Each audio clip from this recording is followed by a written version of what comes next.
Let's talk boxing. If you guys are catching this live stream early, um, like this video. Let me know where you're tuning in. We got one more fight card this weekend. We got the Charlo versus Laman and Plant versus Resendez. If you've been following my channel all week, we're 2 for 2 out of our long parlays. Hopefully you're winning. Japan paid us $1.54, and then yesterday paid us $1.48, meaning that if you're going heavy, if you're listening to my money line parlays, you're winning. Come to the channel if you want to build money line parlays, right? And I was getting a lot of messages about, one of the fights last night. People thought that I put, whenever there's 50-50 fight, guys, what's up, boys? What's up, GOAT? What's up, Grand Position? We'll let people climb in here. I got a long parlay working. I already put it in for this Charlo card. I'll go over that. I know a lot of you guys already know my picks. We talked about it last night. But yeah, whenever there's 50-50 fights, like we took Bektamir last night and we took Gallegos, I don't put those on my parlays. Did you hear about the Valley who was lost on Kangaroo? But yeah, so I woke up last week with the messages. So when I lived in Long Beach, California, this is off topic. This is what I was just watching. I lived in Long Beach, California from 2003 when I was 21 to 2009. I know, Pablo, we'll get into the Carl Martin odds real quick. Wonder Boy should win. And so my training partner in Long Beach, one of my first friends, he was a New York dude. He played basketball at Long Beach State. He's on TMZ.com. I wake up, my boys are messaging me, TMZ.com and 50 Cent put him on his Instagram. And they're like, Johnny, did you hear about D? And I'm like, what are you talking about? He just got brought up in the Diddy trial. One of my training partners, like a good dude of mine, like my brother in my early 20s. We went on movie auditions together. We smoked blunts together. We trained together.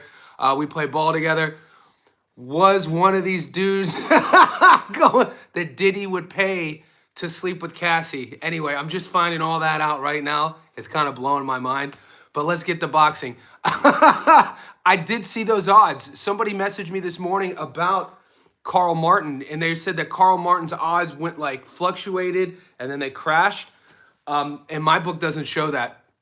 So wherever you are, let me know what you think. Who are your locks? I already have my locks. I posted them already, and it pays 2-1. Your boy, yes, dude. Well, GOAT, I'll send you. GOAT, he had to do a YouTube interview just the other day.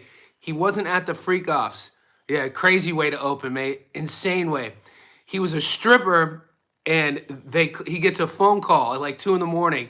by his agent, and they said that there's this married couple in Beverly Hills who saw your profile. They want you to go there. He said it's 2 a.m. He asked how much. He said no, went straight back to bed. He said 2 minutes later, his phone, somebody hits his phone up with a 310 area code, LA, and it's a girl. And she says, hey, so-and-so, my husband and I saw your profile. He said, how much?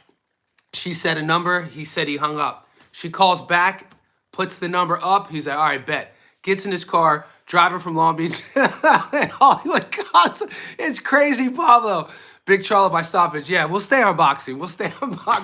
But it's not every day you see your boy on TMZ.com. And they didn't name him. They just had a photo because they had videos of him in the hotel room. He told me, I just talked to him earlier, that this was in 2012, they would just pay him. Diddy would pay him to sleep with Cassie while Diddy watched. He was a voyeur, and Diddy would do his thing. Oh my God. But Charlo Big Charlo should stop Cornflake. Did you guys watch the press conference? Cornflake even said he had a Freudian slip. In psychology, they use this term Freudian slip, etymology, Sigmund and Freud, when you have a slip of the tongue, when you say something that you don't want to say out loud, but you're thinking. Cornflake said it's going to be his last fight. And then he's like, oh, my bad, it's not going to be my last fight. Cornflake's going in there to pick that dollar up. I think Charlo should stop him. I like that bet. Now, I do have Diddy is such a strange human being, but go. We're on boxing now. We're on boxing. I agree. I wasn't even paying attention to the Diddy case, by the way. It's just my boy showed up on TMZ.com. But I don't ever put my method of victory bets on my long parlay. The longer you guys are on my channel, you'll understand that. And even on my prediction videos, my breakdown and analysis, just because, what's up, said Walcott in the house. I appreciate everybody tuning in, guys. We got fights. starting shortly. I hope you guys, could you guys just like the video? Let me know who you like. I'm going to go over my long parlay one last time because the fights start in less than a half hour. Yeah, dude, I did. Are you talking about Galaz? Galaz versus Medina? Biggest robbery, but I had Galaz on my money line. I watched that fight and I was trying to cash out because Galaz just looked like a shot fighter. Galaz was the guy who just got beat up against Matias in March, less than 12 weeks ago, and he's fighting a 7-3 fighter from Guadalajara, Medina. He lost. I thought Galaz lost every round, and it ruined my parlay. And I tried to cash out. It wouldn't let me cash out, and they gave the fight to Galaz. So hey, sometimes you got to get lucky. How do you cheat the? How do I cheat? I lost 2 yesterday. Man, yeah. And Texas Fulham. How about Pacheco Jr.? Federico looked good. Pacheco Jr. He's a project. When does Carl Martin start? Fat guy. My book says Martin starts in less than 20 minutes. But sometimes here in Sydney, Australia, they jump the gun on the start time. But yeah, my betting app says that Carl Martin starts in 20 minutes. I got Carl Martin on the money line. I got him at $1.15. He's a good little boxer, 25-0, Filipino fighter, Wonder Boy. Fighting a guy who has some good fights on his resume. He's lost to Gary Antoine Russell. His opponent, every time his opponent has stepped up, he's lost. And this should. I'm glad Coast Top guy was because they would have robbed him blind. I need Martin Blancas, Easter, Moten, Sarah to win. Let's go, GOAT. I love that. I got those as well. I stayed away from Moten because down here in Australia we had Moten at $1.01. So it wasn't worth the squeeze. You know what I'm saying? But Moten should win that fight, probably by knockout. He is fighting a 5'11" guy. Right now in Moten's career, he's a teenager. They're throwing all sort of matchups at him. I like the matchmaking. You know, give him a tall, lanky fighter because he is a shorter guy. And with his fight style, you want him to get used to fighting tall, rangy guys. What's up, Koki? I see you changed your name back. And I think I like what they're doing with the matchmaking with Moten. Give him a tall, rangy guy. Give him a shorter guy. Give him a slugger. Give him a counterboxer. And I think they're moving him really well. Yeah, but go just at him, right? Moten, I like where Moten's career is. Now, when talk to me about the Yenli Hernandez and Kyron Davis fight. That is a banger. That's one of the fights that a lot of people are messaging me about. Jumps off the card. It should be a good fight. It should be close early. Moten's fighting at 135. And let me double check. I was just looking at that. I think Moten's fighting in the lightweight, like over 8.5 for Plant fight. Swindle. I like the over on the Plant fight. You're asking me, I'm going to tell you if I like it or not. I didn't put that on my parlay. Resendez is tough. He's a little bit small, though. Good matchmate. He's great for a prospect. I like to build up Miguel Cotto when he's coming up. Yeah, same. Miguel Cotto, Hernandez is too many ways to win. I agree. My favorite Miguel Cotto fight of all time, I brought it up on the channel before. I think it was 2004. It was Puerto Rican Day in New York City at the Garden, and a young undefeated Cotto fought a young undefeated Paulie Malignaggi. It was a great fight. I'm excited about Hernandez. Me too.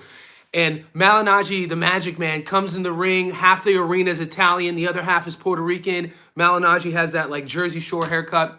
Looks like a pretty boy. And got beat up for like 8 of the first 10 or 12 rounds. And then Malignaggi started pouring it on. But Cotto still won the fight. And Malignaggi's face was mangled. And that was the first time I watched Miguel Cotto.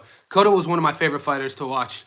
It's still a shame what happened against Margarito. Even though he got his get back. You know, he took a lot of damage in that first Margarito fight.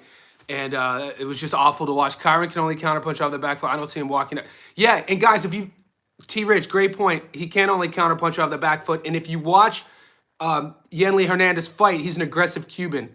Yeah, Paul Williams versus Margarito for sure. I wanted to see Paul Williams versus Pavlik. We always talk about that fight was supposed to go down. You could go to Google and you could find the face-off. Paul Williams and Pavlik actually did press. They had media. They had face-offs. They were in New York. They were both wearing New York Giants jerseys. Hernandez says he wants to change it. Yeah, Hernandez is a fun prospect. Has a lot of power, and he's an exciting fighter. And Kyron said he's going to be there to meet him in the middle. So that's a fun fight. Paul versus Margarito happened though. Yeah, Paul versus Margarito. I'm hoping he can rise to the top division, more stars. So yeah, another fight on this card that people have been messaging me. Are you guys getting an opponent for Lucero? Are you guys able to bet on Isaac Lucero? Because on paper, my betting app says Lucero is fighting Luis Valenzuela, but BoxRec says the opponent's to be announced, and some of the guys are saying that they can't even bet on him. I'm interested on that. Also, do you guys think that Caleb Plant stops Resendez? Yenli throws a lot of volume and creative combinations, not like the weak 1-2 from Elijah. Yeah, Elijah has a lot of growing to do. I'm able to bet on a BoxRec, says TBA. Yeah, I wonder why that is. Did Valenzuela pull out? You know what I mean? Because usually the betting apps kind of coincide with BoxRec. But yeah, it's weird that BoxRec has to be announced. Guys, wherever you are, could you please like this video? It's all I ask from you. I give you my parlays. If you listen to me, you would have won in Japan. You would have won yesterday. Like this video. Tapology seems to be more. Okay. All right. When I used to write for MMA blogs, I would use Tapology for MMA. I didn't know people. So you guys use Tapology for boxing. I didn't know that. Don Julio, I appreciate everybody here, guys. Let's make some money, and let's not get it twisted either. My main objective with my channel, you guys know, the longer you stay here, is to educate myself, to educate you guys. Kyle Hayden, I'll check that out then. Awesome. I think Plant Trello, you'll stop. Yeah, if you guys get the method of victories, I'm confident on Plant. Plant should win that fight. He's fighting Omar. Yeah, okay. That's what I thought. Johnny, that top rank card next week is looking easy money. Goat, you know me well. Goat knows what time it is. We make a lot of money on Top Rank. Think Plant stops him late, but the odds are good. The distance looking good. That's something you guys are going to have to pick yourself. Distance or stoppage. Great show that you did with Gary. Thank you, Mirka. I appreciate Mirka. I appreciate everybody tuning in. I know we've had some crossover subscribers.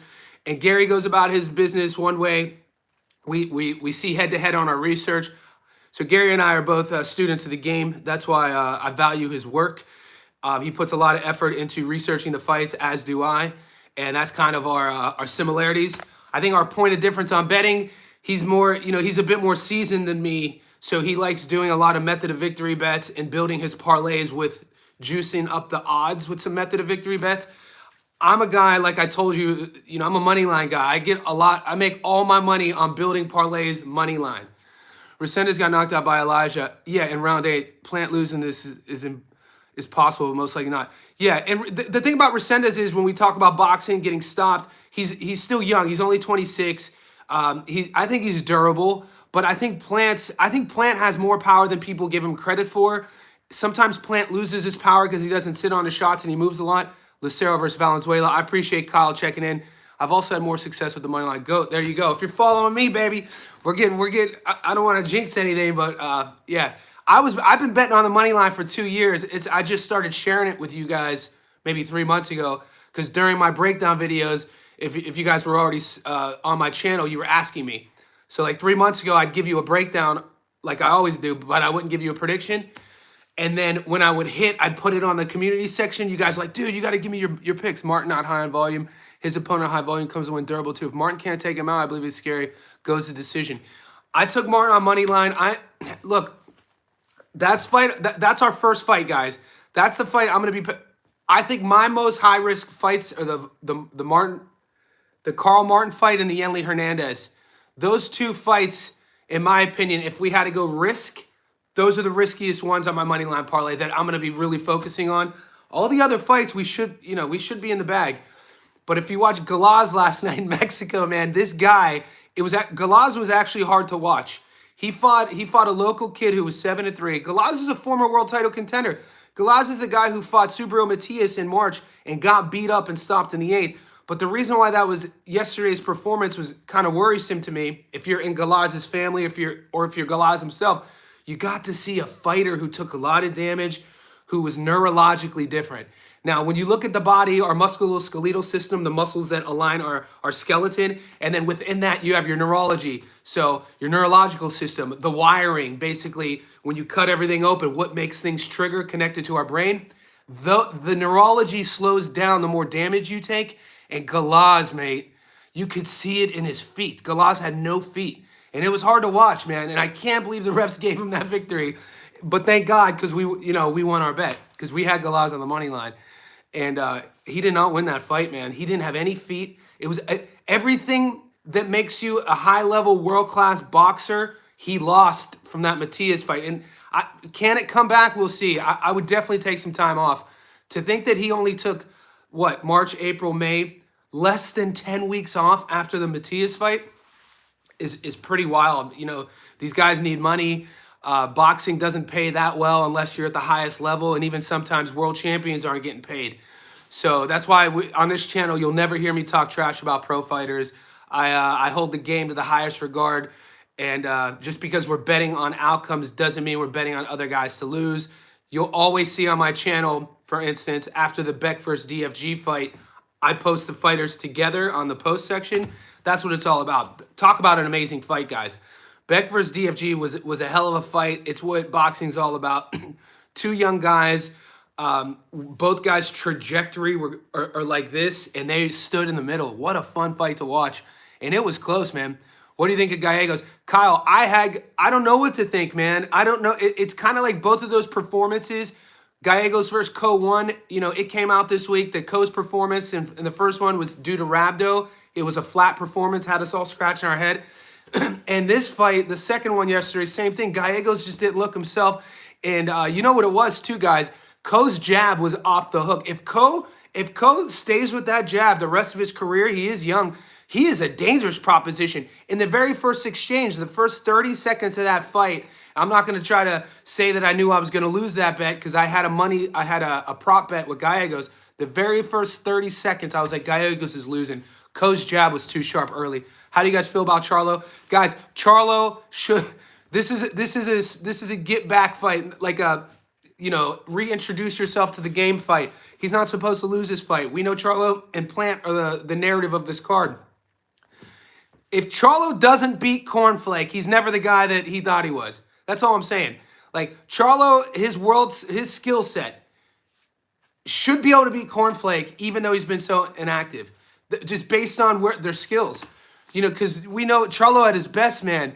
His aggression, power, hand speed, his boxing IQ. If anything, I'm just upset with Charlo because we missed so many prime years, you know, based off of, you know, whatever he's going through outside of the ring. When you're a fight fan, you just want to see these guys active because you want to witness what they could do within the ring. And at already 35, even at 35, even having not fight since 23 against Benavidez Jr., even having not stopped a guy since 2019, Dennis Hogan, I still think Charlo should stop LaManna. And if you guys have that pick, I would take that pick. I do have that bet. So I have my long parlay money line, and I have a method of victory bet I wanted to share with you.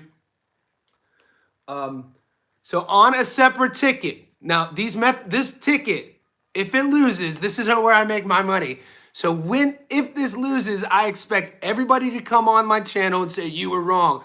But when I hit, like I always do on my money line, those same people better come on the channel and say good work, because it's weird. Some people only come at you when you're wrong. All right, here we go. I'm taking Yenli. This is a separate bet, guys, and this pays 21-1. So 21-1. Thinking of okay, I like it, Sean. Sean, think of Hernandez distance with Charlo Plant money line. Okay, Shawnee, if that is your main ticket, if that's the only bet, I love it. This secondary bet is if you're following my lead on the money line. Yeah, when I get it right, gaming, you know, it looks good because if you watch my Beck breakdown, it's exactly what happened. I thought Beck was going to win the fight in the pocket. I thought his, you know, being that southpaw and full DFG later in the rounds, how he keeps his hands down, he's going to be susceptible to getting caught. And you just got to see Beck's ring experience, those little moments we always talk about. So I do coach people down here in boxing, and I always talk about on the angles, especially when you're getting tired. It's in the little moments, the exchanges of angle changing, where you could get caught, and that's where Beck caught him. If they bash you for having something wrong, thanks, Canelo's Floyd son. But I'm just holding people accountable. So look, this is a separate 3-leg, pays 22-1. You don't have to follow this one. Carl Martin by stoppage, 4-1. Yenli Hernandez by stoppage, 2-1. Charlo by stoppage, 2-1. That's it. That pays 21-1. Sprinkle $10 on that gets you 200. You know what I'm saying? So wherever you are, that's a little side fun bet. That's kind of like, hey, if this hits, it hits. But my money's on my money line. I already gave it to you. I'll post that one in the community section. We got fights starting in 10 minutes, guys. I'm very comfortable with my 8-leg parlay. The only 2 fights I'm going to be sweating just because of the odds we're swinging this morning. I think Carl Thomas is a legit prospect from the Philippines. We do know the Filipino fighters, they travel abroad. Even though Thomas has fought in Mexico before, we've seen it before. Sometimes the records, I mean, Thomas is a 25-0 guy. I think he's ranked in the top 35 in the world in his weight class. A lot of people are high on him. My only one who thinks DFG doesn't have the goods, he kind of has the technical ability of a heavyweight, not high on him. My issues with DFG is why I didn't bet on him, is that his mindset, I just don't think his skill set right now has matched his mind. His best attribute is his willingness to be a dog, which I'm a fan of. And this is why I think his fans like him too. But at the world class, and that's good if you're like regional level or club level, regional, domestic. When you get to that world level, you're fighting guys whose mind is aligned with their skill set. And I just don't think he's as polished yet. I give him some time. I'm not saying DFG can't get there. He's going to take a lot of lessons from the Beck fight. Yeah, he's going to take a lot of lessons from the Beck fight. And I like DFG, like I said, but I just wasn't sold on him being on the world level just yet. And, you know, we talked, a lot of people who chose DFG over Beck were citing that Beck got stopped against Rosado, but they were leaving out an important part of that narrative. Yeah, he got stopped against Rosado, but he got his get back. That's a very important moment. You know what I'm saying? Just how Ko got stopped against Gallegos, but he got his get back. You think Plant fight goes a distance? It can. Look, I'm not throwing away Armando Resendez Toro. I think Toro's a good boxer. Toro's 26 years old. He's resilient. We know the fight game enough to know when you have a guy in his mid-20s, even though they don't have a perfect record, they're still young enough to believe in themselves to think that they can win every fight. Here's what did you guys watch the Eric Priest versus Luis Arias fight? I'm going to use that fight as an example, and it's why I didn't bet on the fight. Even though Priest looked great, he was fighting a 34-year-old Arias, and Arias had some good names on his resume, didn't always win his fights, but my hesitation on Arias was, we're going to find out if at 34 years old, he still believes he could win. Because by then, a fighter who's lost throughout his career makes a decision consciously to either just get the paycheck, be kind of a gatekeeper, or put themselves in harm's way to try to win the fights. At 34 years old, we got our answer last night. Arias didn't have it at 34. But Resendez at 26, man, being 26 years old, that changes the game. It was an entertaining fight. Arias had his moments. He just didn't have the firepower. And Eric Priest, that version of Eric Priest, I'm a fan of. I've never seen that version. Still didn't get the stoppage, but he looked good, man. I've never seen Priest fight with that sort of mentality. Maybe he was reading some of the comments, but I stayed away from the fight. You know, in hindsight, it's always those fights where it's like, damn, we should have bet on it. I just wasn't comfortable. Just like I told you guys, I wasn't comfortable putting Beck on my money line or Gallegos on my money line. Yeah, Pablo, and you know, and that's what we want to see from prospects is improvements time and time again. I covered did you guys see Caden Griffith's fight? Caden Griffiths is a 147. Fights with Joel Diaz, is Israel Majramov's sparring partner. And this kid walks into a gym as a 9-year-old. I think he's 18. He's a teenager. 5-0, 5 knockouts. Very, very fun prospect to watch. Kyle, live bet Priest by decision. Great. What round did you do that in? And Kyle, I'd like to know those odds you got. Because that's a hell of, whenever I hear people do that, is Martin Pedrosa fight done?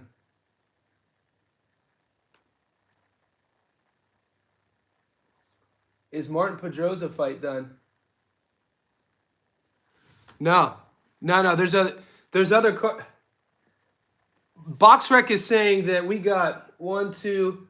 BoxRec is saying Martin isn't fighting for a few fights, but my betting app is saying that there's 4 fights. Let's put it on. I'm just gonna put it on. Are you guys watching this on the Zone? let me know wherever you guys are tuning in at. Like this video. I'm always interested where you guys are tuning in at, because it's pretty interesting how we could all connect on boxing. I think 5 or 6 odds were like for originally it was 250. See, whenever that's a great pick, and a lot of that has to do with understanding the sport, understanding the nuances of a fight, and that's why I'm interested in the live betting. What are your picks for tonight, Carlos? I put them up. Go to the post section. I already put them up. They're there. Watching on Amazon Prime. Are the fights started? Ireland, Joe, drunk in my kitchen. What better place to be drunk? I like it. At this stage in the game, you'll never see me. I mean, I stopped drinking a while ago, but if I were to drink, I like drinking at home too. Where are we at? Previous fights, upcoming fights, Carl Martin fights Pedroza. Yeah. Someone told me the prelims aren't being televised. Yeah, I'm in Australia. I'm trying to find the prelims as well. Sometimes you could find them on YouTube.